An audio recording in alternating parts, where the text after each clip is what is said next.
Olá, assombrados, botão errado. Olá, assombrados, eu sou a Ana Paula e vou contar um relato para vocês neste Maledite Day de hoje. Tudo bem com vocês? Espero que sim, que esteja tudo bem. Para quem não conhece, nós somos o canal Assombrado e esse título aqui, desculpa gente, eu tô meio doida aqui, né? Eu mudei a imagem, mas não mudei o título de lugar, para estar embaixo. Enfim... para quem não conhece, nós somos o canal Assombrado, temos vídeos todos os dias no canal, todas as noites tem relato ao vivo entre 10 e 11 horas da noite, todos os dias às 11 da manhã tem relato também, tem tipo ao vivo de segunda a sexta, coletânea de relatos no sábado, coletânea temática de relatos no domingo, 12:30 todos os dias tem vídeo do Matheus com o Almanaque Assombrado de segunda a sexta, notícias de sábado e domingo, e um domingo outro, um especial, certo? Não se esqueçam do quê? De fazer uma visitinha nessa loja assombrada, ok? www.lojaassombrada.com.br e não se esqueçam de deixar o seu like neste vídeo, ok? Vamos, ar, tá calor. Não quer funcionar mais. Bom, vamos então ao relato de hoje, que é este, Maledito Maldito. Na verdade, o título é um pouco mais longo, tá? Aí eu deixei ele um pouquinho mais... E aí eu tô pensando aqui, gente, eu preciso fazer uma imagem pra colocar aqui atrás de um maledito, porque tem os maleditos também. É menos, mas tem. E aí a gente tem que ilustrar com maledito aqui, né? Depois eu faço uma imagem pra pôr. Hoje vai de maledito mesmo. Mas parece que é um maledeto de ar-condicionado. Liga, Catspita.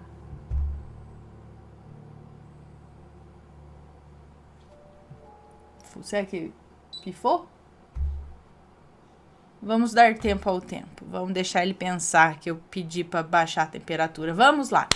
O relato de hoje se chama assim: Maledito Maldito e o seu trabalho de magia negra para me matar, tá? Vamos lá. Boa noite, Aninha e Matheus. Tudo bem?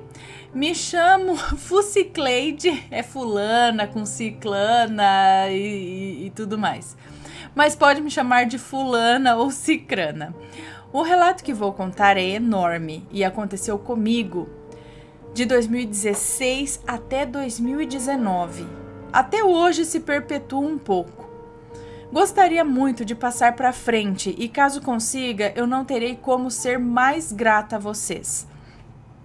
Primeiramente, quero agradecer demais ao canal Assombrado pela oportunidade de ter meu relato contado.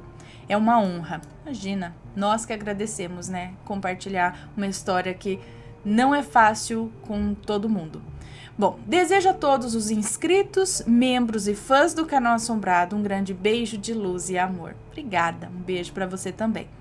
Bom, para vocês, Ana e Matheus, tudo de bom, muito sucesso para o canal. Sigo vocês desde muito tempo, sou vidrada nos conteúdos e nos relatos. Deus abençoe e ilumine a família dos dois. Muito obrigada. Agora vamos ao relato. Todos os nomes estão devidamente trocados, pode ler sem problemas. Peço perdão caso haja algum erro ortográfico ou alguma confusão no decorrer do relato. Fiquei dias escrevendo e revisando. Muito obrigada. Tentei evitar o máximo de erros. Valeu. Observação. Vou separar o relato em partes. Me desculpe se ele ficar muito longo. Entretanto, preciso detalhar minuciosamente para que ninguém passe o que eu passei. Vale lembrar que tudo aqui é totalmente verídico, ok? Mas vai de cada um acreditar ou não. O sobrenatural começa mesmo na parte 4, mas se eu não contar sem detalhar, ia ficar difícil de entender. Ok, nós compreendemos. Vamos lá, parte 1. Olha, sou de uma cidade do interior de São Paulo. Tenho 24 anos, todavia atualmente moro em São Paulo. Com o meu pai, com a minha mãe, 24 anos, é novinho. Moro em São Paulo atualmente, né, na Grande São Paulo, com meu pai, minha mãe, minha avó, meu tio e os meus 4 filhos de 4 patas, meus lindos felinos. Fiquei nessa cidade do interior até por volta dos meus 4 anos de idade. Eu lembro muito pouco daquela época, Conto isso na introdução para ficar melhor de se entender mais pra frente de como eu fui ingênua, mas deixo claro que não culpo a minha família por nada. A minha avó materna, com a qual cresci, é de outra cidade e o meu pai é de uma outra cidade. Ambos moraram no interior de São Paulo, então já podemos ter uma ideia de como era a cabeça das pessoas naquela época de 30? Como assim?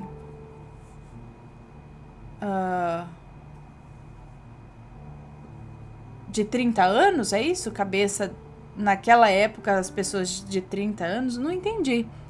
Enfim, havia crenças como nada nem ninguém é ruim, o interior é mais tranquilo de se viver, sabe? Com meus pais, meus avós, com essa criação não era diferente. Parecia até ser uma crença que eles criaram por terem vivido no interior. Até meu primeiro beijo foi tardio, com 17 anos. Me corrija se eu estiver errada, Ana. Como assim? Tardio com 17? Eu não ligo para essas coisas. Acho que tá ok, tá muito bom. Melhor, talvez, tardio do que muito, muito cedo. Não sei lá. Bom, no que se dizia a respeito de casamento, as gerações antigas tinham o pensamento de que sexo era depois do casamento, para reprodução, satisfazer o marido e, principalmente, não pode dizer não quando o marido quiser. Pelo menos foi o que eu aprendi. Sempre fui uma menina meiga, brincalhona, viciada em livros, contos de fada, princesas e coroas, que sonhava demais com o meu futuro príncipe encantado. Sim, Ana, eu acreditava nisso cegamente. Me lembro que a minha avó desde sempre era minha melhor amiga. Afinal, meus pais trabalhavam fora o dia todo e mal conseguiam ficar comigo. Ela me ensinou tudo o que sei hoje sobre cuidados com a casa, higiene pessoal, arrumação. Mas o que eu mais gostava de fazer era assistir todos os filmes de princesas da Disney e usar 4 camisolas, uma em cima da outra, principalmente ao lavar louça. Isso me lembrava a Cinderela. Me sentia uma princesa, pois eram da minha avó e ficavam enormes em mim, parecendo um vestido. Eu sei, eu também gostava de usar a camisola da minha mãe, porque cetim, essas coisas, parecia que eu era uma princesa também. Gostava das camisolas, penhoar da minha mãe, enfim. Fazer faxina com a minha avó era um dos meus melhores passatempos, pois eu subia em um banquinho amarelo, que existe até hoje, tadinho, colocava um avental por cima de todas as camisolas e lavava a louça do meu jeitinho. Minha avó se desmanchava de amores. Ser neta única tem suas vantagens e nem preciso falar de como era bom comer os pães, os bolos e até uma espiga de milho com manteiga e sal feita pela vovozinha. Nem me fale, menino do céu. Desde sempre cresci sendo bem emotiva. Coloquei os outros acima de mim e esqueci totalmente da minha saúde mental. Preciso falar isso, pois vou voltar um pouco no tempo. No final de 2012, conheci meu primeiro namorado, o qual vou chamar aqui de Rogério. Ele era um cara muito bonzinho, porém era alguém sem perspectiva de vida, e isso era péssimo para o nosso relacionamento. Não gostava de estudar nem de trabalhar. Aí ferrou, né? Rogério era mais velho que eu e com mais de 20 anos mal sabia mandar um e-mail com o seu currículo. Mal tinha um currículo. Procurar um trabalho, mal sabia procurar um trabalho e mal tinha se formado no ensino médio. Aos 18 anos, eu já cursava o primeiro período da minha tão sonhada faculdade de letras e já tinha meu primeiro emprego como professora de inglês em uma escola de idiomas. Nosso relacionamento acabou em março de 2016. Namorávamos à distância e por conta disso, aproveitando que a mãe dele me odiava e não deixava a gente se ver, nós terminamos. Eu também já estava de saco cheio de bancar hospedagem, passagem, etc. Rogério nunca passou de um folgado, isso sim. Até hoje fiquei sabendo que ele não está trabalhando nem terminou seus estudos. Bicho. Bom, foi um término bem de boa, que acabou por volta dos meus 20 e poucos anos. Fiquei triste, mas chorei por 1 ou 2 dias e depois já estava bem. Terminamos de uma maneira bem civilizada. Simplesmente cada um foi pro seu canto e eu já não o amava mais. Rogério era um homem muito respeitoso comigo, Ana. Acredite se quiser, ficamos juntos por praticamente 4 anos e nas poucas vezes que ficamos sozinhos, dormindo um ao lado do outro, nunca aconteceu nada. Nós tínhamos planos de nos casarmos, mas isso não aconteceu. O máximo que teve foi, sabe, mão naquilo, aquilo na mão, né? Não passou disso. Ele e eu estávamos decididos de que sexo era só depois do casamento.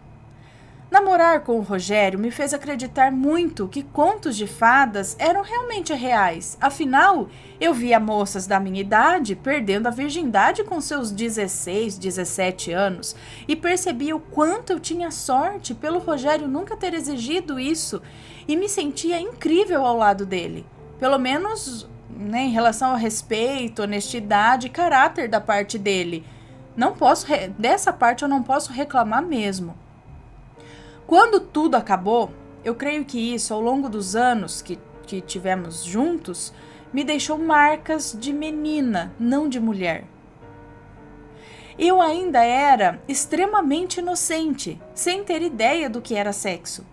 Preliminares e afins, essas coisas eu não sabia, pois ninguém da minha família nunca nem sequer por um segundo sentou comigo para conversar sobre o assunto.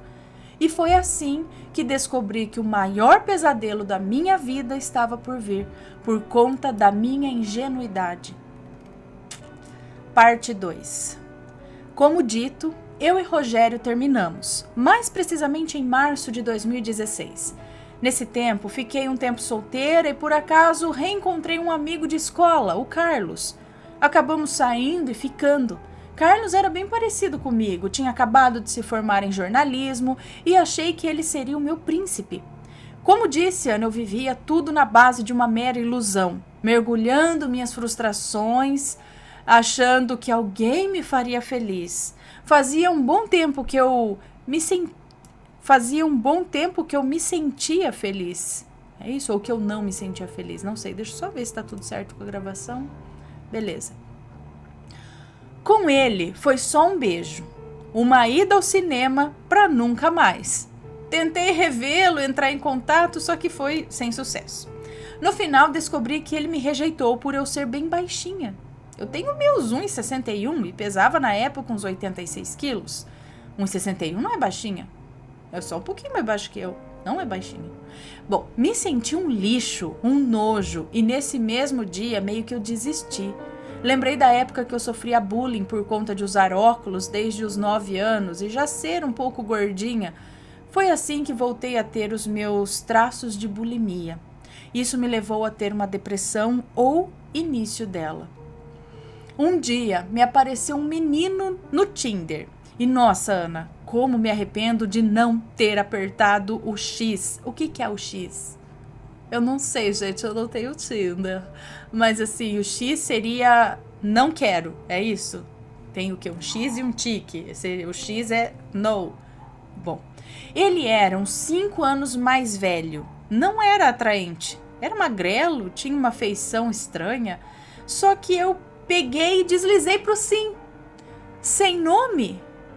Maledito. Hoje vejo que deveria ter seguido as minhas intuições. Não entendo o que aconteceu para eu ter dado like em um homem como aquele. Se até o que estava escrito no perfil dele era tão cru quanto a própria pessoa que eu iria descobrir. Era a última semana de março quando conheci o maledito maldito. Ele até que era bom de conversa no começo, mas depois não me parecia mais ser muito simpático nas opiniões. Sei lá, era o tipo de homem que achava que estava certo em tudo, sem contar que era louco por dinheiro. Na mesma semana, saímos e ficamos. Conversávamos sobre muita coisa, mas na maioria das vezes era sobre ele, jogos dele, gostos dele, sua faculdade, enfim, sobre sua podridão. Chamo assim hoje porque nem sabia que ele era tão podre.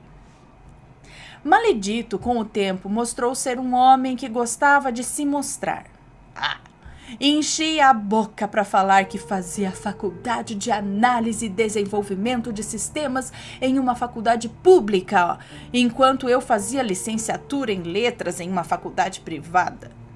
Ele era um homem muito esquisito também. Do nada me mostrava fotos de um lugar deserto, miçangas e hippies com tudo deteriorado em volta, dizendo que aquilo era o mundo com humanas.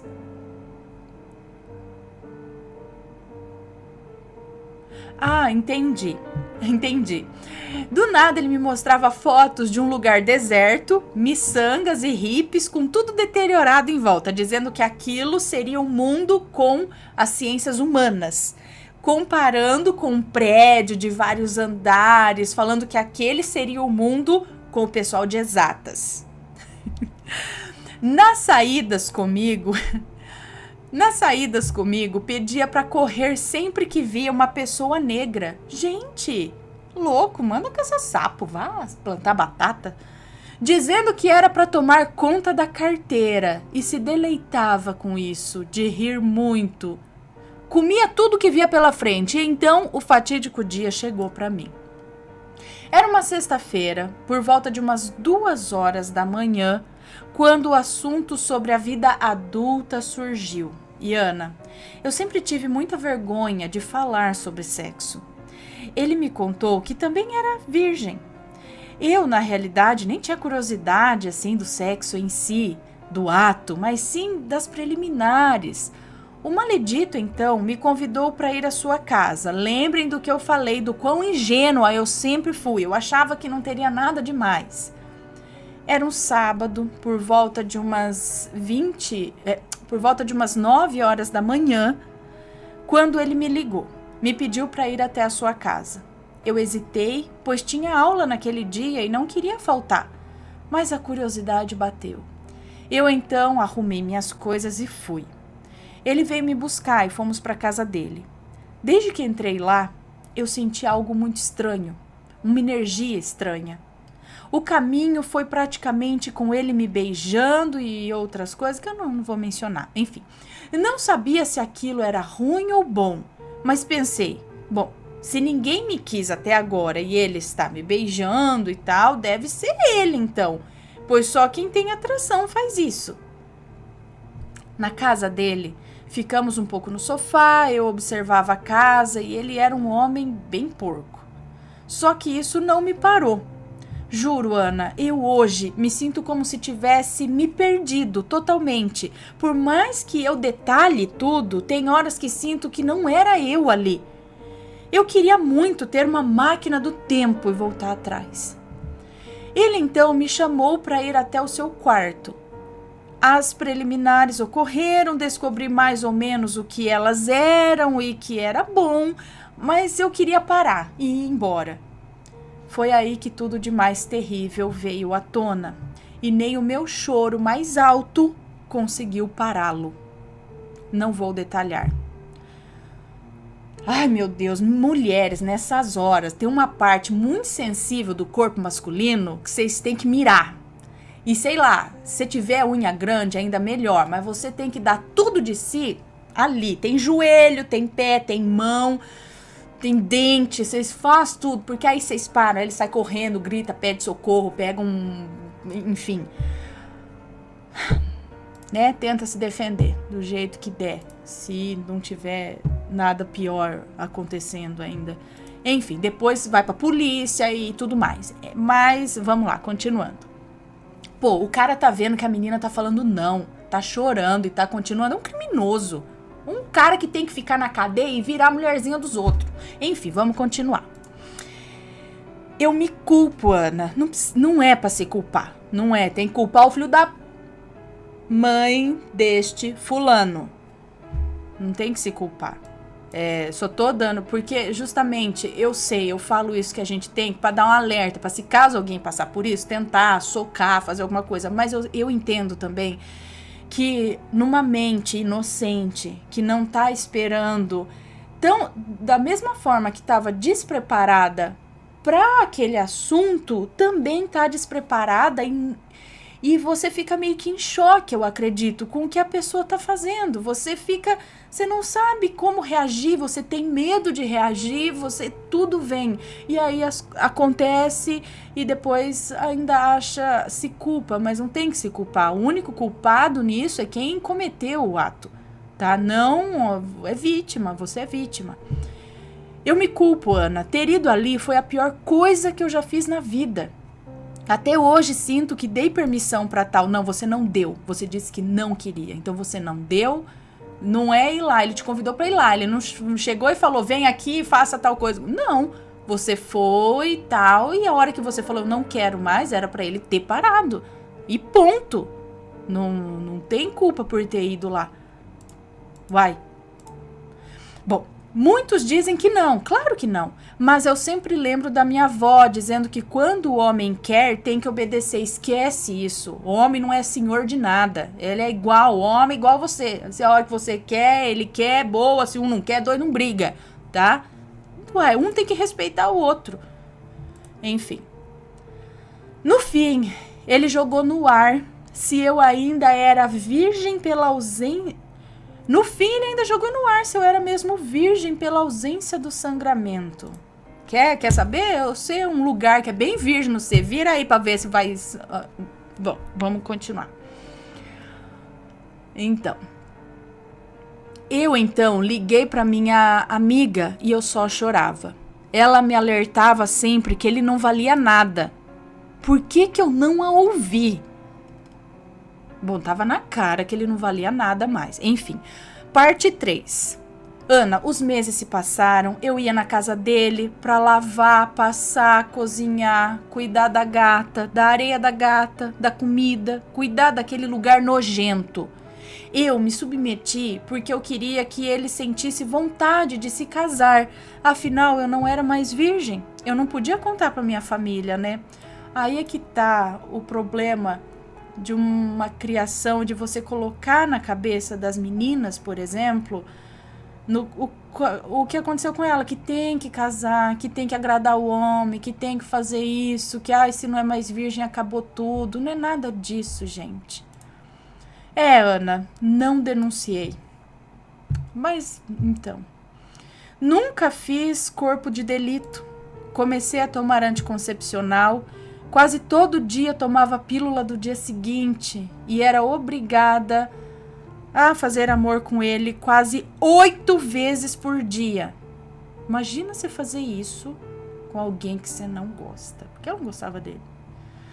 Mal parava em casa, eu só ficava lá com ele. Me sujeitei a ficar sem comer porque ele comia tudo que ele via pela frente. Começou a trabalhar, mas eu também tinha um dinheirinho e levava coisas para comer na casa dele, já que ele não deixava nada para mim. Meu Deus do céu, que aproveitado, que filho da... Bom, ele acabava com tudo, deixando na geladeira apenas água, que era da pia, nem filtrada era. Ovos, cuscuz que ele fazia pouco e quase não tinha, ovos, cuscuz que ele fazia pouco e quase não tinha, margarina, era só isso que tinha ali. No máximo um feijão com arroz. Vale lembrar que, tirando o cuscuz, eu amo um ovo frito com arroz e feijão, eu também. Mas só de olhar a casa dele e a maneira como ele guardava os mantimentos e tal, meu estômago embrulhava. Credo, menino do céu. Era isso. Ovos no café com margarina e cuscuz. Era isso, ovos no café com margarina e cuscuz e no almoço arroz com feijão e água da pia. Mesmo quando ela não estava tão transparente, a água, eu tomava para não ficar com sede. Eu que sempre amei um arroz com feijão e ovo mole, eu também, tinha medo de comer, de tão porca que era a casa dele, por mais que eu limpasse exageradamente. Ele morava sozinho? Não lembro desse detalhe lá em cima. E os seus pais nesse momento... Enfim, nunca vou me esquecer do dia que fiz panquecas e ele as pegou com as mãos, colocando uma em cima da outra. Mal me deixou comer, de tão forte que ele as segurou. Eu quase choro lembrando disso tudo. Eu acho também que... Como assim? Ele segurou a panqueca? o dia que eu fiz panquecas e ele as pegou com as mãos, colocando uma em cima da outra. Mal me deixou comer de tão forte que assegurou as panquecas? Eu acho também que me sujeitei porque eu queria fugir da realidade de casa. Meus pais estavam brigando muito. Esse é outro ponto. Quando o ambiente familiar não tá legal, é como se você jogasse seus filhos para fora de casa, porque eles vão querer sair desse ambiente tóxico. Às vezes, eles não têm muitas vezes estrutura emocional para aguentar, principalmente pai e mãe discutindo sempre na frente dos filhos e sei lá que tipo que é essa discussão que eles querem. Quero sair. Quem me tirar daqui eu vou. Não importa muito quem é, eu só quero sair desse ambiente. É aí que mora o perigo, tá? Ah lá. A única família que ele tinha era sua tia e sua irmã. Sua tia, além de me odiar por ser...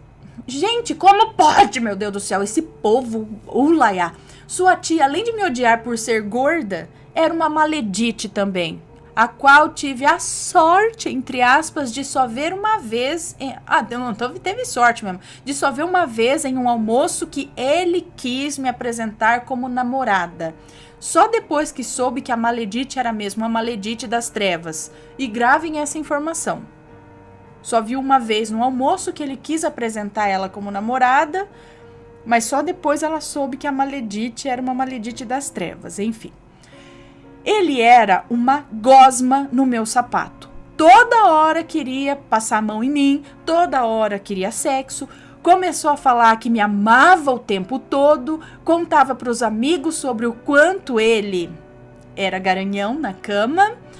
Falava que eu era gorda, mas eu era bonita. Cheguei a faltar na faculdade porque ele me pedia. E eu sempre pensando, você não pode negar nada para um homem. Ai, meu Deus. Vou resumir. Ele era uma pessoa podre. Agora sim, vamos à parte sobrenatural antes que o relato fique interminável. Parte 4. Aqui está a parte que muitos queriam. O sobrenatural e a época que me desvencilhei desse monstro. Em outubro, decidi que não queria mais nada com ele. Não suportava mais aquela situação. Pela falta que tive de tudo que um relacionamento precisa, eu demorei muito para ver como ele era um doente. Assim o fiz. O deletei, parei de responder mensagens dele e passei a ignorá-lo. Depois disso, conheci um menino na mesma época, 2 semanas depois, chamado Cristiano. Deixa eu só ver a gravação se tá tudo certo. Tenho medo que pare de gravar na metade e eu perca o fio da meada. Beleza. Então, depois disso, conheci um menino na mesma época, 2 semanas depois, chamado Cristiano. Maledito, soube que eu havia arranjado outro homem e, com seu lado podre, perseguiu o meu ex pelas redes sociais. Esse Cristiano, é isso? Fazendo um inferno, conseguindo acabar com o meu relacionamento, falando horrores de mim. Nesse inteirinho, ele ficava pedindo perdão, invadindo, no caso, a minha casa, me trazendo docinhos que, infelizmente, eu comia. Nem preciso dizer o que isso significava, né? Me escrevendo cartas e falando que ninguém me amaria como ele. Ah, tá. Não mesmo, ruim daquele jeito. Passou a me seguir, ir até a minha faculdade, ficar na lanchonete esperando, ir até a minha sala, etc. Hoje, chego a desconfiar que ele invadia a minha casa durante a noite, pulando o muro, pois eu me lembro muito de ouvir passos no quintal por várias noites, cujo som vinha do tênis que ele tanto usava e rangia no azulejo. Eu vivia uma época de medo. Ele era uma pessoa que abusava de todas as maneiras de um ser humano. Era um perseguidor de porcaria que não aceitava ter levado um fora. O infeliz chegou a ligar para minha mãe implorando para que eu o aceitasse de volta. Confesso que demorei, e muito, para mandá-lo para o inferno novamente. Nos 6 meses que fiquei com ele, eu tive muitas infecções, principalmente urinárias, e vários episódios de candidíase. Enfim, Hoje eu creio que ele devia ter, às vezes, algum problema. Graças a Deus, meus exames nunca deram nada e não adquiri nenhuma DST ou outras doenças, sei lá.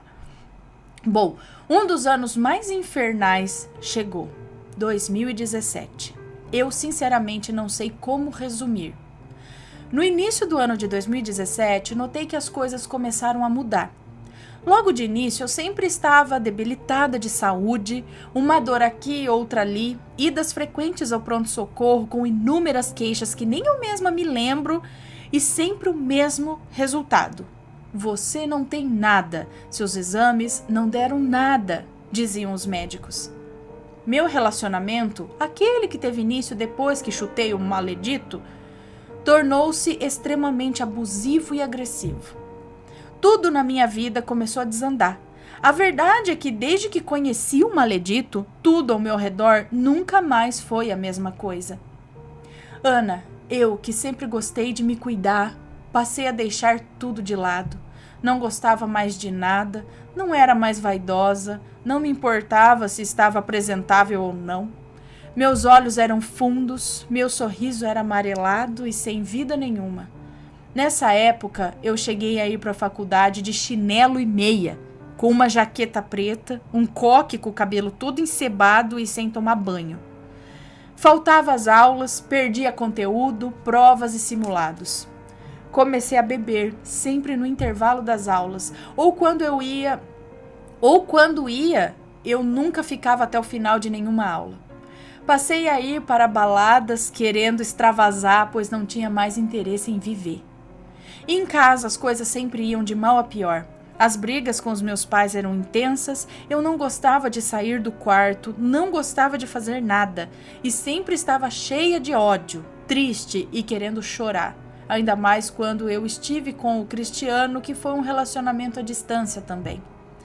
Eu fui perdendo mais e mais da minha personalidade. Creio que me perdi desde que conheci o maledito. Era impressionante como nada na minha vida dava certo. Perdi 3 oportunidades de fazer estágio em 3 escolas diferentes. Comecei a ter crises de insônia, paralisias do sono, ouvia vozes, via vultos e sentia sempre que alguém me observava no canto do quarto. Na verdade, na casa toda e o tempo todo. Não conseguia ter uma noite tranquila de sono e estava fora de mim. Meu melhor amigo na época foi a única pessoa que me deu auxílio. Tentou avisar que novamente eu estava em um relacionamento abusivo e estava me anulando, porém nem dei ouvidos a ele. Ana, eu sempre fui espírita, kardecista, mas desde 2014 eu migrei para Umbanda. Foi quando eu me encontrei. Lá no terreiro, nunca me falaram sobre o maledito. Entretanto, eu sabia que ele havia feito algo para minha vida dar errado. Era como um sentimento. Entretanto, eu nunca dei bola porque eu não achava possível acabar com alguém fazendo rezas, juntando ossos, comida e colocando em uma esquina com várias velas em volta. Me lembrei depois de muito tempo que ele havia acendido uma vela rosa na casa dele com o meu nome e o dele embaixo. Porém, no dia que vi ele fazer isso, não questionei nada, ingênua como eu era. Como eu ia adivinhar que essa seria uma das tentativas de amarração amorosa? Para mim, na época, não tinha nexo. Por que amarrar alguém a você, sendo que a pessoa não te ama? Em junho de 2017, terminei com o Cristiano. Foi então que percebi como eu estava sozinha. Eu passei meses só me importando com o Cristiano. Mal falava com os meus amigos e só me dei conta muito tempo depois que eu estava em uma luta sozinha. Pois no dia do término eu não estava legal e me dei conta de que não havia nenhuma pessoa com quem eu pudesse conversar. Ao longo dessa semana tive 2 tentativas de acabar com a minha própria vida e na segunda posso dizer que eu quase morri. Ouvi da boca do médico que ele não saberia me dizer se conseguiria salvar a minha vida, porém que ele tentaria. Na faculdade, quase reprovei o semestre, pois estava realmente com uma depressão muito mais profunda. Eu não me reconhecia. Não tinha mais amigos, não sabia mais o que fazer, ou como me reerguer. O maledito, durante esse tempo inteiro, desde que o mandei para o inferno em 2016, ainda tentava conseguir contato comigo de todas as maneiras possíveis. Nunca me vi bloqueando todos os perfis fakes no Facebook e no WhatsApp como nessa época. Fora as vezes que eu já contei lá em cima que Todas as vezes que eu já contei lá em cima, anteriormente no relato, que eu acreditava que ele vinha até a minha casa à noite, invadia a casa. Um dia ele veio mesmo, porém falou com a minha mãe e entregou a ela uma blusa que estava na casa dele, que era minha, junto uma carta de perdão. Engole. Eu até... engole a carta. Eu até hoje me pergunto o motivo pelo qual ele levou tanto tempo para me devolver essa blusa. Comecei tratamento psiquiátrico em junho de 2017, após sair do hospital em que fiquei por 4 dias. Dei início ao tratamento com remédios e aos poucos fui melhorando. Foi um processo longo, difícil, eu estava sozinha e comecei a correr atrás de todas as pessoas que perdi ao longo do caminho. É óbvio que poucas entenderam que eu estava em um relacionamento abusivo com o Cristiano, que eu era impedida de falar com os meus amigos e que tinha sido abusada pelo maledito há mais de um ano e sem fazer uma queixa. Ninguém iria confiar em mim e nas minhas palavras. Nessa hora, a chave de tudo foi a minha mãe, que até hoje está de licença médica para cuidar de mim. Se eu não tenho a melhor mãe do universo, então eu não sei quem tem. O problema é, embora eu estivesse em tratamento, tudo na minha vida ainda não andava. Bom, vamos pular para outubro. Na metade de outubro de 2017, comecei a trabalhar como auxiliar de classe das professoras do Ensino Fundamental 1 em uma escola muito popular de São Paulo, e foi simplesmente incrível. Consegui indicação através de um amigo, de uma amiga minha, e fiquei lá até o fim de dezembro no mesmo ano. Saí porque já estava no último semestre da faculdade e infelizmente não consegui renovação contratual ou efetivação. Ana, nesse período de 3 meses eu vivi a maior alegria e o maior pesadelo ao mesmo tempo. Em apenas 90 dias eu tive 3 acidentes de trabalho. No primeiro, eu quebrei o mindinho do pé direito, após bater em uma quina. No segundo, a porta do ônibus fechou em mim e quase fraturei o antebraço e o braço. No terceiro, quebrei o ombro. Eu tive que parar de trabalhar, mas quebrei o ombro na última semana de dezembro, então decidi que não iria mais para a escola. Uns dias depois, me pediram para ir apenas para buscar uma documentação e para assinar a minha carteira. Não consegui efetuar o pedido da diretora, pois assim que estava saindo para ir até o colégio, rolei ladeira abaixo e fui parar no meio da rua. Vi um carro vindo na minha direção e só fechei os olhos pensando que ali era o meu fim. Mas não, ele conseguiu frear a tempo e eu voltei para casa chorando de tanto medo. Assim que coloquei os pés na sala, comecei a chorar baixinho. Ainda era cedo, todos dormiam, mas eu me senti muito observada. Foi um momento tenebroso. Me formei na minha tão sonhada faculdade e decidi mudar de cidade, indo para Minas Gerais, para ficar perto do meu melhor amigo, Daniel. Nesse meio tempo, nos aproximamos e acabamos nos apaixonando. Outra vez, tudo deu errado. O quarto da República que eu aluguei inundava, independente de quantos reparos os donos faziam.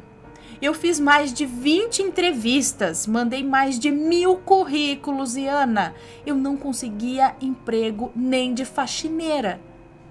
Meu dinheiro foi acabando. Meus pais, que deixei em São Paulo, começaram a adoecer. Minha avó começou a ter sintomas graves de depressão. Ouvia vozes, tinha crises graves de choro. Meu pai quase morreu por conta de uma hérnia obstrutiva intestinal. Minha mãe se deleitava na depressão. E fui embora de Minas Gerais com uma mão na frente e outra atrás. Fiquei doente diversas vezes, tinha infecções, episódios de candidíase. Quando cai a imunidade ou talvez até o emocional pode talvez acontecer. Enfim, e como foi com o Cristiano, era igual com o Daniel. Os dois perderam o interesse em mim do nada. Com ambos, eu não conseguia ter relações sexuais. E quando tinha, vinham os episódios novamente de infecção urinária, dor na hora da relação, sangramento e angústia. No final de 2018, voltei para São Paulo e a mesma coisa aconteceu. Não consegui emprego nenhum nesse ano. Voltei com tudo à tona na depressão e foi então que sucumbi. Parte 5. O ano era 2019, precisamente ano passado. Eu achei que já tinha passado pelo buraco, mas ele era mais fundo. Não posso deixar de falar que eu e Daniel ficamos noivos, chegamos a morar juntos, porém em fevereiro de 2019 tudo acabou. Eu comecei então a retomar meu passado, tudo que tinha vivido nos últimos anos e como era aterradora a ideia de que nada mais dava certo, que tinha feito a faculdade dos sonhos e não conseguia emprego, que estava sem nada, que me mudei de estado por nada, que não conquistei minha independência mesmo lutando tanto por isso, que todos os meus parentes estavam completamente sem saúde e eu também estava. Na última semana de fevereiro, pouco depois do término do meu noivado, descobri que o Daniel havia me traído. Foi mais uma facada nas costas e mais uma tentativa de acabar com tudo. Ainda com sonda no hospital, eu jurei para minha mãe que eu jamais amaria novamente e que eu viveria para sempre sozinha. Mais uma tentativa e eu consegui sobreviver. Um dia estava indo ao mercado quando me deparei com um anúncio. Amarrações amorosas e tarô. Ligue para o número tal ou mande-me um WhatsApp. Francamente, eu não sei o que houve naquele momento. Eu só sei que me veio uma intuição. E o maledito veio na minha cabeça. Eu então anotei o telefone, adicionei e chamei a moça pelo WhatsApp. Naquele mesmo dia conversamos e combinei de ir à casa dela, que era em frente ao supermercado, no dia seguinte às 11 horas da manhã. Cheguei lá e me deparei com uma senhora de uns 50 anos para cima. Me sentei na mesa, fiz o que ela me pediu, de colocar as mãos nos búzios e ela jogou-os naquela peneira. Não precisei ser leitora de búzios para perceber que tudo ali tinha um formato de fechado. Naquele dia, descobri que o maledito tinha feito vários e vários trabalhos para mim. Amarração, destruição, enlouquecimento e até morte, no qual ela foi extremamente implícita. Eu estava desesperada.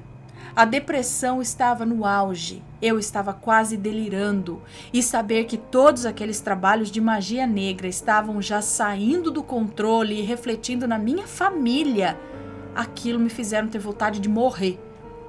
O meu desespero era grande. Ela continuou falando que eu estava com vários eguns e o valor do despacho e para desfazer o trabalho era R$ 979.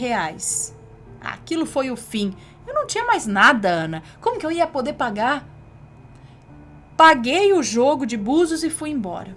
No caminho para casa, eu engolia o choro, rezava e pedia, implorava por ajuda, implorava por uma luz. Cheguei a ir ao terreiro que eu frequentava e por mais limpezas que fizessem, eu me sentia observada o tempo inteiro e passava muito mal. Eu tinha muitos pesadelos, era terrível. Mesmo assim, eu continuei fazendo os banhos e comecei a acender velas para o meu anjo da guarda. Até hoje eu fico assustada em como elas se deformavam.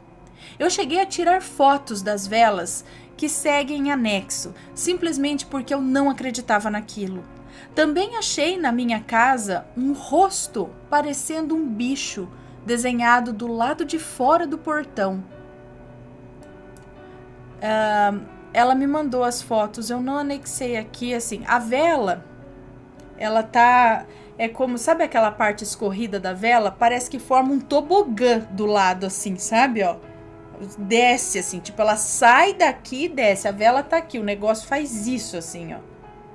E ali tem o rosto realmente parece um rosto do... Vocês lembram do Fai do Dido? Era assim que falava? Fai do Daido, daquela dos anos 90, aquele rosto assim, tinha uns cabelinhos assim, era um negócio assim. Enfim. Tudo de ruim aconteceu de 2016 a 2019. Entretanto, minhas suspeitas foram confirmadas e eu até hoje não sei como é possível uma pessoa ser tão nojenta e tão cruel. Foi aí que o destino me surpreendeu. Parte 6, final. Lembra daquela promessa que disse que fiz? Naquela mesma semana de fevereiro, quando implorei tanto por ajuda, por alguém que ouvisse os meus gritos de socorro, conheci o Guto. Eu acho que foi uma conexão à primeira vista e muito repentina. Ele era um bandista e seu pai era zelador de santo. Ele então prometeu me ajudar e se propôs a me apoiar, a sair daquele beco sem saída. Foi uma coincidência extrema. Em 2 dias de conversa, saímos e ficamos. Éramos muito parecidos. Ele era muito extrovertido e muito incrível. O problema é que eu não queria um relacionamento. Não queria mais nada. Eu continuei com a mesma posição até o dia 24 de março. Foi o dia que tive a minha primeira crise de pânico de verdade. De sair correndo ao pronto-socorro por achar que eu estava tendo um infarto. Prontamente liguei para ele e implorei ajuda. Ainda na sala de emergência, escutei a voz dele, só me lembro que soou como um anjo. Ele entrou na sala e, ainda passando muito mal, eu tive certeza de que arriscaria no amor de novo. Que pediria ele em namoro naquele dia. Passei quase o dia todo no hospital e no mesmo dia, e para minha surpresa, quem pediu em namoro foi ele. Quando estava sentada na frente da sala de emergência, 2019 foi a época mais terrível de toda a minha vida e ele foi a minha única luz. Eu iniciei o ano com muitos problemas físicos, psicológicos e com a depressão no seu auge, ultra mega master. Crises de pânico, pesadelos, noites sem dormir e a certeza todos os dias de que eu morreria. Acho que só quem já teve crises de pânico pode dizer o que é isso. Minhas pupilas viviam dilatadas. Eu sentia sempre que eu não estava em mim. Porém, o Guto ficou ali, me apoiando e me ajudando em tudo. Conheci os pais dele na mesma semana que nos conhecemos. E o pai dele se propôs a me ajudar e um dia jogou os búzios para mim. Aquela senhora não havia errado no diagnóstico. A diferença é que ele não cobraria nem 1/3 do que ela queria me cobrar. Eu tive que me segurar muito para não desabar, porque parecia que as minhas orações haviam sido atendidas. Algumas semanas se passaram e eu tirei o meu ebó. Foi como se tivessem tirado um elefante das minhas costas e no mesmo segundo aquela fulana, toda sem vida, cheia de rancor e mágoa, desapareceu. Até hoje eu me vejo ali, naquele lugar onde o pai de santo tirou o meu ebó e percebo que todos esses anos eu vivi um pesadelo, porém teria que ser forte e começar do zero. Ana, o relato está muito longo. Eu não vou detalhar tudo o que aconteceu no ano de 2019, só posso falar que foi muito complicado. Tive muitos altos e baixos e acho que a minha vida vai começar a andar melhor a partir desse ano. Às vezes sinto que os trabalhos de magia negra me deixaram sequelas. Às vezes tenho medo que eles estejam sendo feitos de novo por causa da depressão crônica. Bom, sobre o maledito, por mais esforço que eu faça, eu não sei se um dia vou perdoá-lo. Ele tirou tudo de mim. Ele me tirou de mim mesma por anos e me assombrou até nos meus sonhos que tornaram-se pesadelos. Ele me perseguiu do fim de 2016 até o início do ano passado pelas redes sociais. Ainda bem que agora ele parou. No mais, desejo que a justiça seja feita. Eu cheguei a encontrar o maledito no ano passado, logo depois de tirar o meu ebó. Será que foi para ele ver que eu ainda estou viva? Fiquei em choque ao vê-lo. Passei bem mal, porém sei que ele nunca mais terá poder sobre mim. Eu o temo, sim, mas agora eu sei onde buscar ajuda. Fiquei sabendo que a tia dele morreu. Aquela que mencionei 1000 parágrafos atrás, que era uma maledite, ela mexia com coisas de magia negra. Ela me odiava e tinha ciúmes do maledito com qualquer pessoa. Será que ela fez algum trabalho? Eu não faço ideia. Só sei que 1 mês depois de tirar o meu ebó, ela faleceu. E ninguém sabe do quê. Foi de uma forma repentina. Gente, tá parecendo aquele outro relato. Lembra daquele outro que ele dormia lá com o cara, que a tia ofereceu o sobrinho, e a tia fazia as amarrações e não sei das quantas. Que o sobrinho era hétero, mas aí tava com o cara. Lembra que a tia também era uma maledite? Enfim, às vezes ele pediu trabalho pra tia fazer e ela fez. Vai saber. Ou mesmo sem ele saber, às vezes a tia fez alguma... Bom, sei lá. Bom, fica a questão para os assombrados dizerem o que acham. Hoje ainda estou desempregada, entre idas e vindas. Aquele paizinho de santo que me salvou do penhasco hoje é meu sogro. E o Guto e eu, depois de 2 términos, ainda estamos batalhando, pois a minha depressão não cessou e ainda faço tratamentos psiquiátricos e psicológicos. Agradeço a Deus por ainda estar viva e não tenho mais intenções de acabar com a minha vida. Hoje faço cursos mediúnicos, pois descobri que tenho uma mediunidade muito aflorada e preciso aprimorar para melhorar mais e mais. Só quero abandonar tudo isso e meu foco no momento é ser feliz com o Guto, a partir de agora e sempre. Um recado para as mulheres. Vocês são lindas e nunca, jamais se submetam a relações abusivas. E em qualquer caso de abuso físico ou psicológico, procurem ajuda ou denunciem. E é isso aí. Um beijo para vocês e desculpem o relato longo. Espero que tenham gostado, tentei ser o mais detalhista possível. Até o próximo relato. Fulana. Um beijo para você, muito obrigada por compartilhar a sua história com a gente. E é o que ela disse mesmo no final. Tá certinho. Não achem que vocês têm que ser submissa a ninguém. Não. Tá? Nenhum nem outro tem que ser mais do que, entendeu? Nem o homem tem que ser mais que a mulher, nem a mulher. Tem que estar ali numa igualdade. Tá? Acima de tudo tem que ter respeito, né? Se combinou, eu faço isso hoje, você faz... Enfim, tem que ter respeito. Respeito e viver bem e feliz os dois lados, né? Não dá se um lado tá triste, tá se sentindo... não tá se sentindo bem, então pode parar, tem que ver o que tá acontecendo. E se você perceber sinais de abuso psicológico, às vezes começa com o psicológico e pula pro físico, tá? Já dá linha, tá? Não deixa a coisa crescer, não. Bom, pessoal, esse foi o relato de hoje. Espero que tenham gostado. Se forem comentar aqui embaixo, por favor, com respeito, tá? E um beijão pra vocês. Fiquem ligados que logo mais à noite tem mais relatos, tá? Um beijo e fui!